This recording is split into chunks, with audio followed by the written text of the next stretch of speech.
So there is no debt financing without collateral.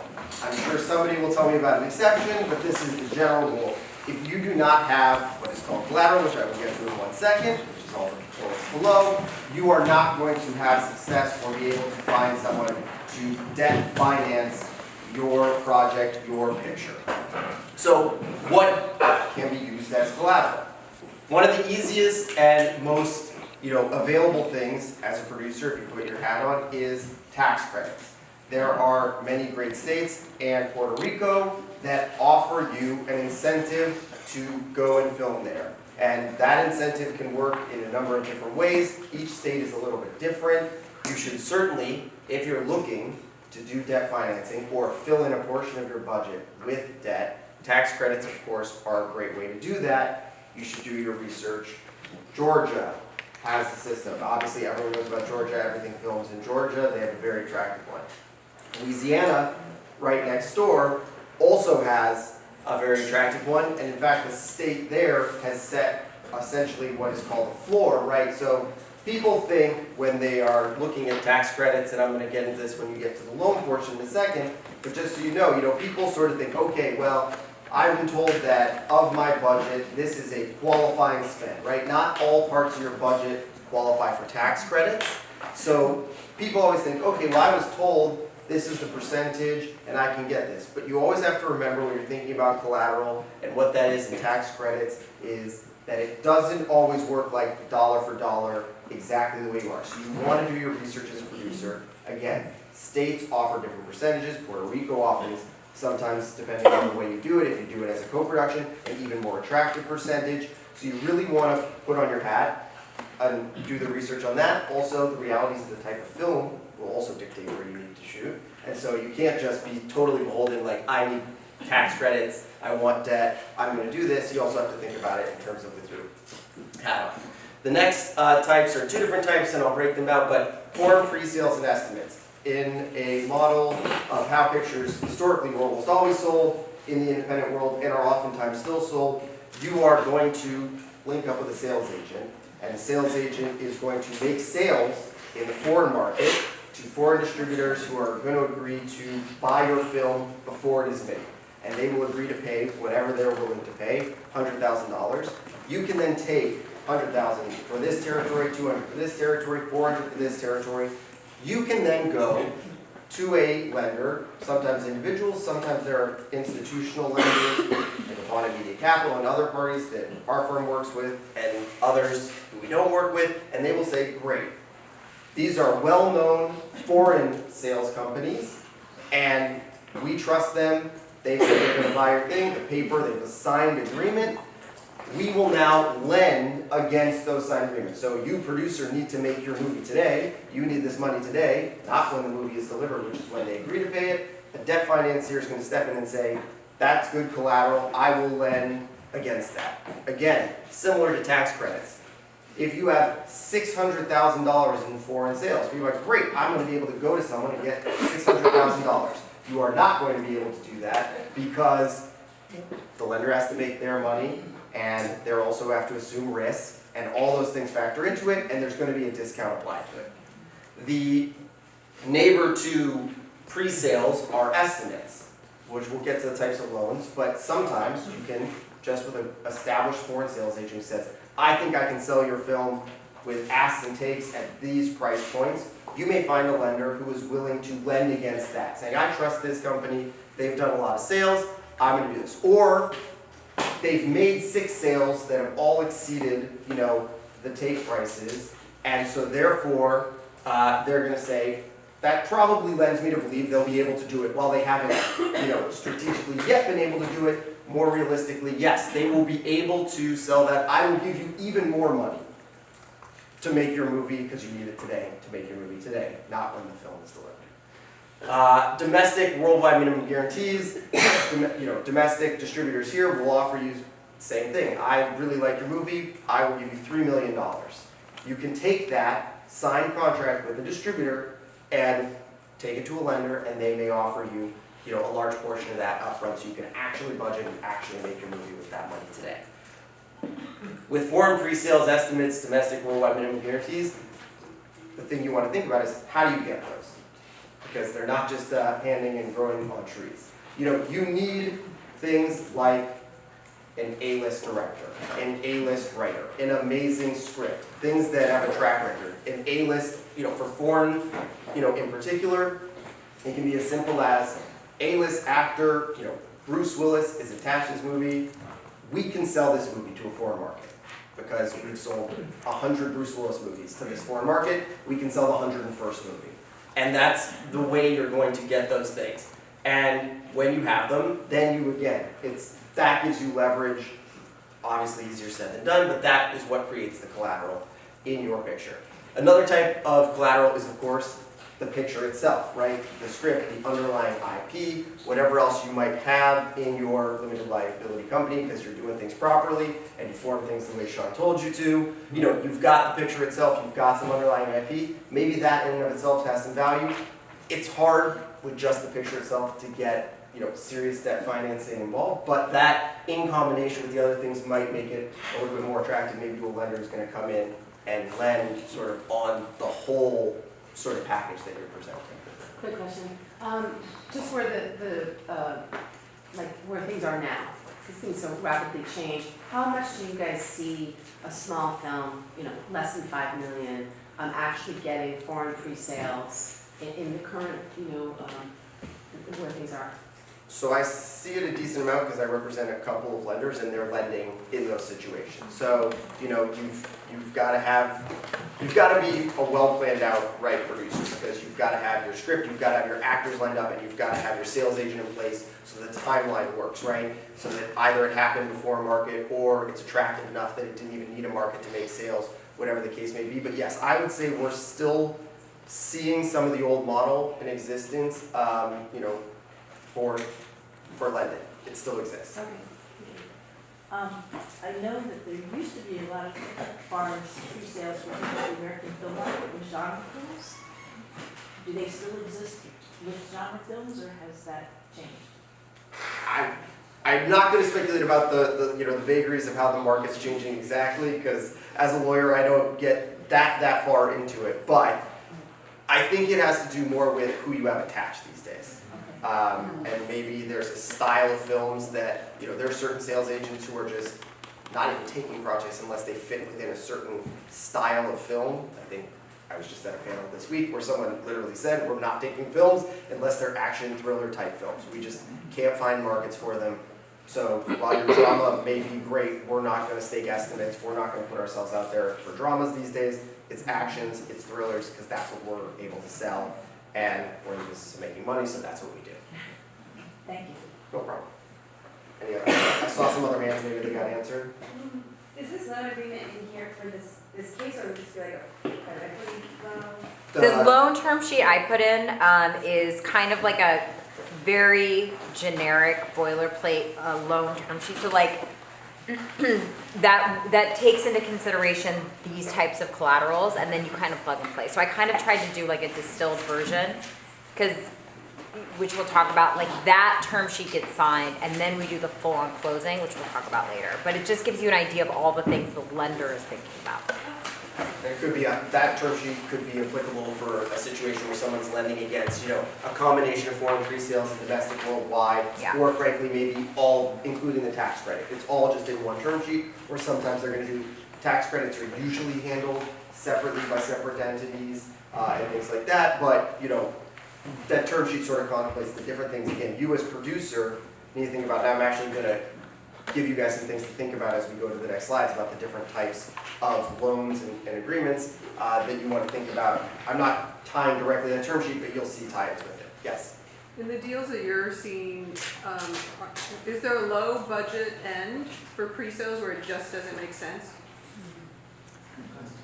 Well, yes, there is. Because if your film is like a $250,000 film, let's say, it's hard to, you know, unless you, again, have some A-list person, it's going to be harder to attract a foreign sales agent early on into your project to be like, how much am I selling this for? How am I getting out there? What is my position? And also, if you have that attractive element, you may not need, and your budget is that small, you may not need to go to debt financiers, right? Everyone thinks, well, debt is great because I'm not giving up my back end, but debt also has costs, right? It has the fact that you're going to be paying them a fixed interest rate that they do, as opposed to a equity person. They could lose their whole thing. They have no recourse. I'm saying that they do, of course, have some recourse, but they're taking the risk. Debt financier may foreclose on your picture and take over the project and take it away from you if their, interest is not paid or their loan is not repaid. So it's sort of a different thing. So at that sort of budget, less than $1 million, sure, there's situations where you could have it, or if you're established and you have the relationship, but below that, it becomes a little bit trickier to dance.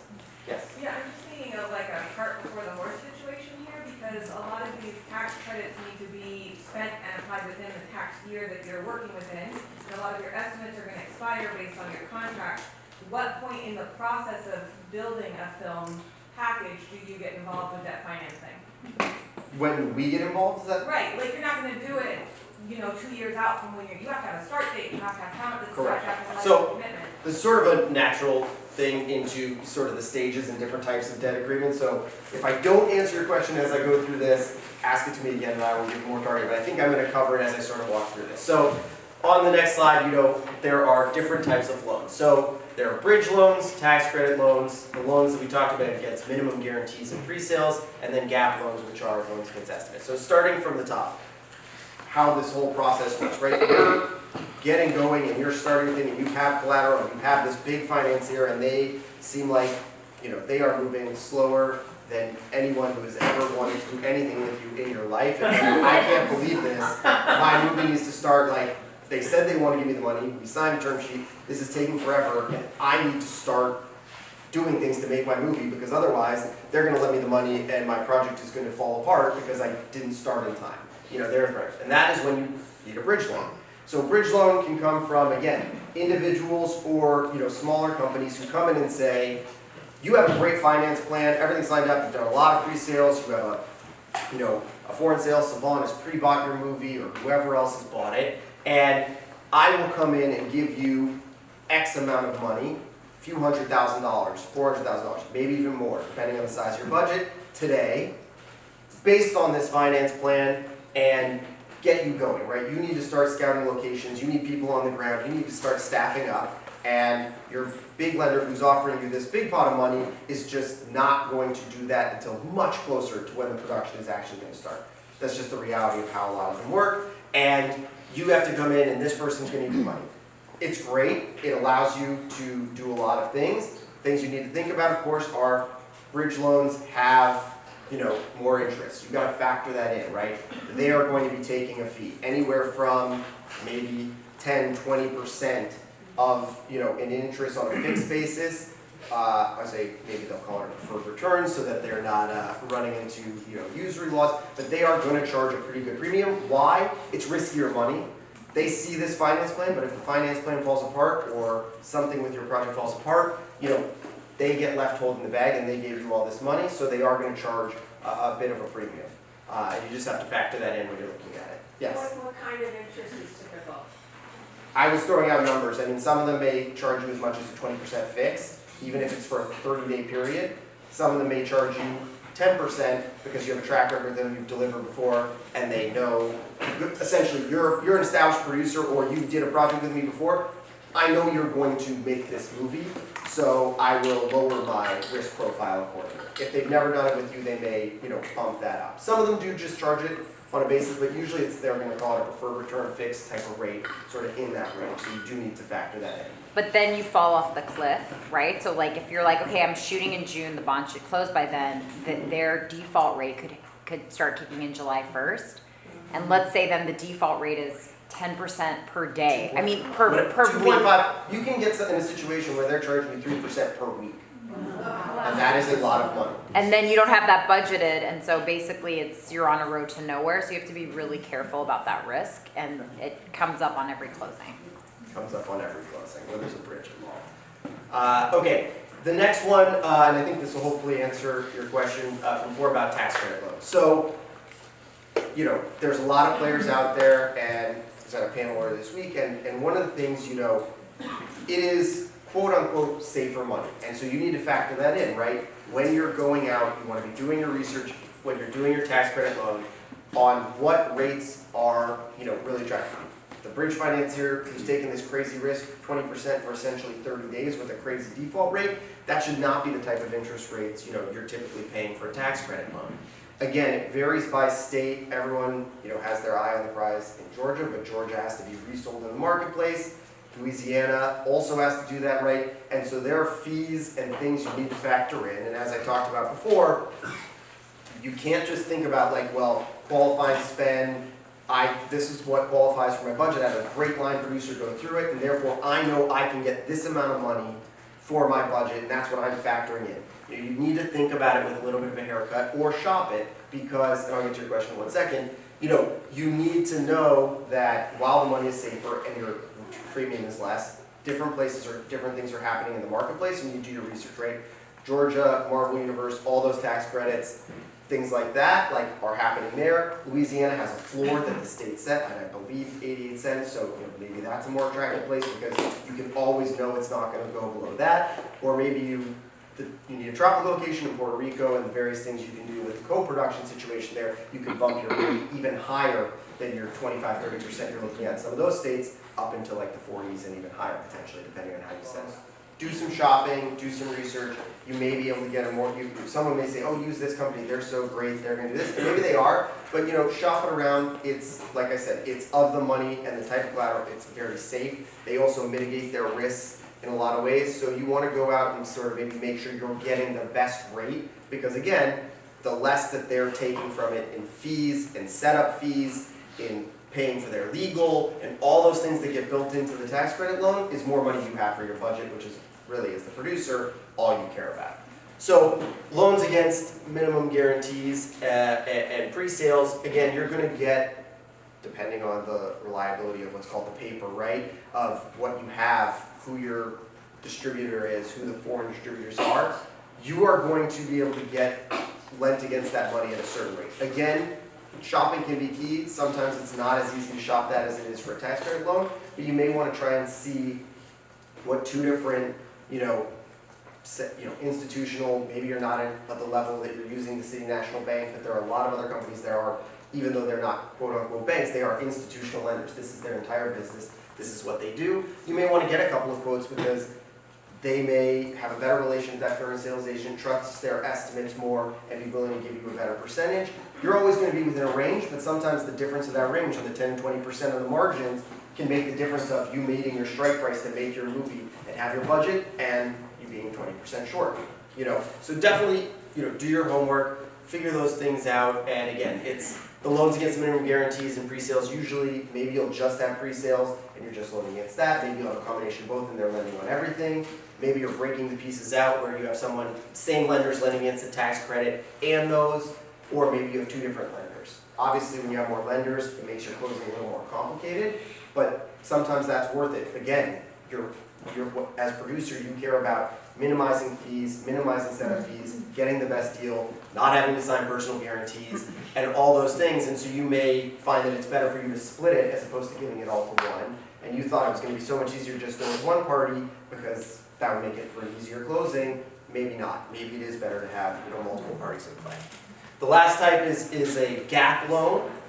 And so that is, again, the loan against estimated foreign sales. You're going to get less, right? Because it's not a concluded contract that has a value, but you still might be able to, again, get someone to lend against the gap, either based on the track record of some of the sales, or based on their relationship with that foreign sales agent, or they're just willing to take a little bit more risk here.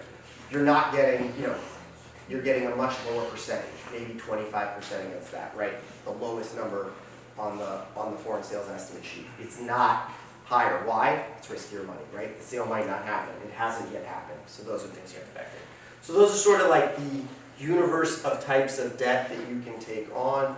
Obviously, they all come with their fees and costs and everything. And like I said, be a shopper, even if you're thinking that you don't have the time to, because it really can make a difference, when you're out there as a producer. Also might give you more leverage when you have sort of multiple offers, as opposed to when you're just doing one. who provides debt, and to the extent he got into this, then I'll kind of gloss over, but who provides debt? So sometimes the high net worth individuals, Bob from Texas, has been burned on a couple equity deals, and then he decides he's gonna be a lender. Good news and bad news about that is that usually that type of person who's been burned, who's a high net worth individual who's going to do a debt deal, is you have to kind of look at the tells of how he's gonna construct this process, because he may, you know, bring in a big fat law firm who's going to completely grind you and make you miserable and have a closing checklist when it's like a $500,000 loan against a pre-sale. Like, you gotta really look at who you're dealing with and what they're looking to do as a lender. Whereas like reputationally, when it's an institution or a company that kind of does that day in, day out, you can do your due diligence and get a sense of them. Like, we represent and also are on the other side of bond it all the time. You kind of know what you're getting there. There's also 120DB, 3 Point Capital, Ingenious. So those are companies that they do dozens and dozens. Forest Road, for example, did like 65 tax credit loans in the past like 8 months. It's insane. But in that sense, you kind of know what you're getting into with them. And like, you can take a look at their closing checklist. You can talk to friends and colleagues about their experience with them and know. With a high net worth individual, a big tell is who their lawyer is, right? Because sometimes my clients will be like, how much is it gonna cost? And for high net worth individual to give me $2.5 million loan, we have a pre-sale, what do you think? And the first question I ask is, who's the lawyer? Because I will know by the lawyer how miserable I'm gonna be or not. And also what time of year it is. Like, every Christmas, there's always that one loan that has to close, which like never ends up closing until the day after. But like, you know, it's like, who's the lawyer? What time of year is it? Can you get bridge financing or not? Because like, the stress and strain of a producer on me without cash flow to get them.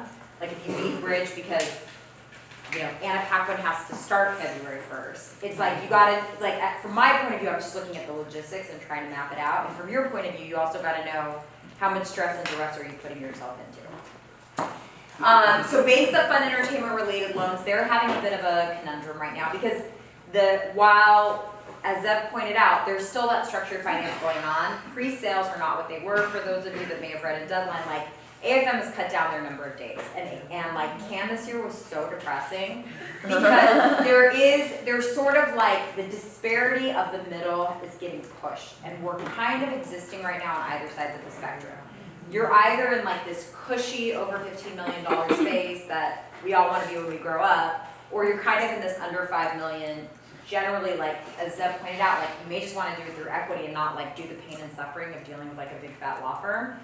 But that 5 to like 15 million space is few and far between. Sometimes it's a Bruce Willis action, run of the mill, the guy who directed the last 5 Bruce Willis movies is doing it, like you can get structured finance. But the types of films that, I don't know, I want to see are like harder to pre-sell because it's very execution dependent. And so what's happening is 2 things. One is completion bond companies are on a downswing.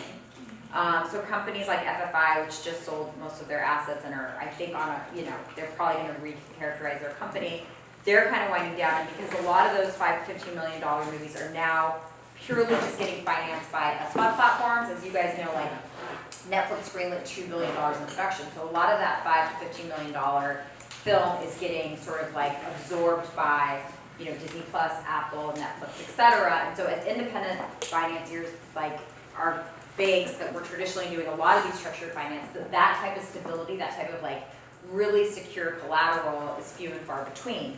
And so you kind of are getting more of the high net worth individuals or companies that are opportunistic, like Forest Road, I think, has been doing tax credit, but like they're starting to, he said begrudgingly, like I'm open to gap because there's an opportunity there, right? Like, and so I think that's where you're seeing that, and I think that's where shopping it is really important because a lot of these lenders are also trying to react to an ever-changing market.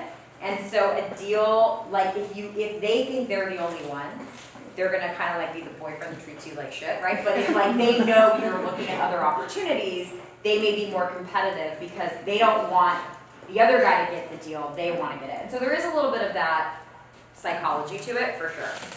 But banks are banks, like they don't really care, they're very like, you know, what's your collateral, where's the bond, you're gonna need a bond with any sort of bank deal. You're going to absolutely need bridge financing because banks and bank councils are slow. You know, the transactional costs of a bank loan are at a minimum for legal. On the lender side, $50,000, sometimes $150,000.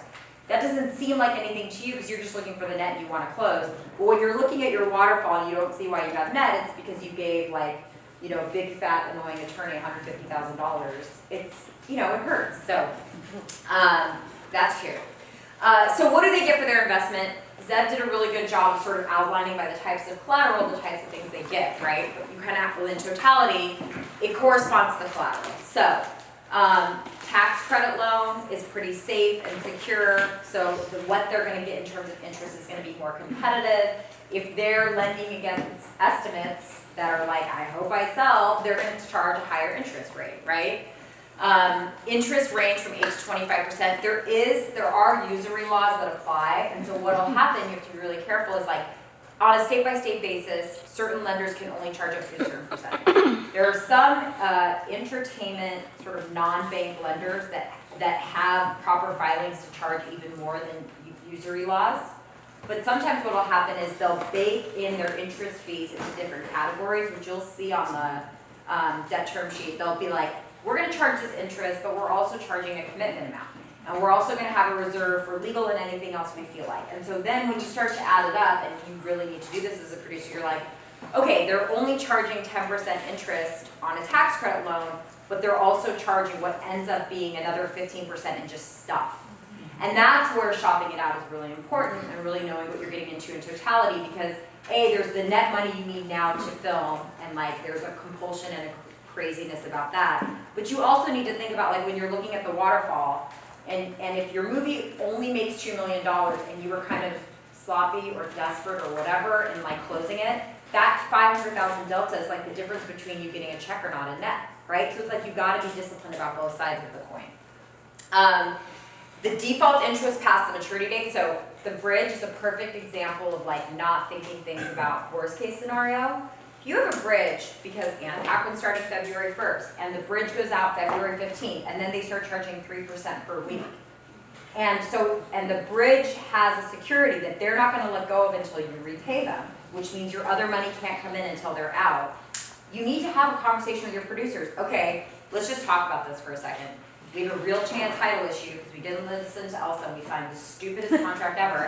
And now we need this other person to sign, and they're living in a cave, and we got to fly to the cave to have them sign the paper in order for the bank to give us the money. How are we going to pay for this $150,000 default interest on the bridge? And you got to have that conversation. And you know what ends up being the conversation?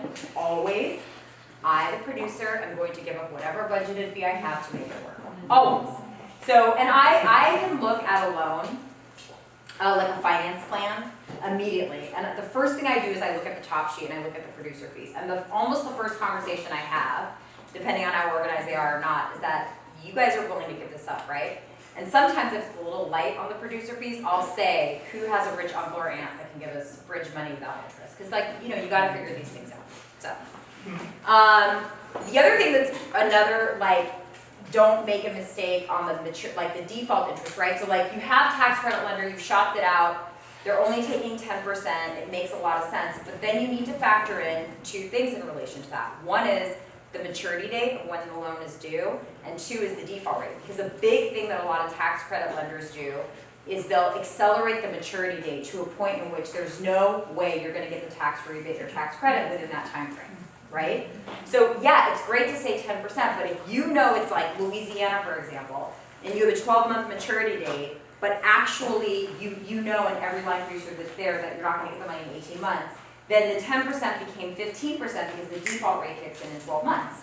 So you need to make sure you're mapping out the maturity date. Same thing with pre-sales or with like a domestic sale. Like let's say you have a Sony $3 million sale on delivery, and your bond says you're going to deliver April 1st, okay? And the maturity date is April 1st. Well, what happens when you deliver to a distributor? They take 30 days to review.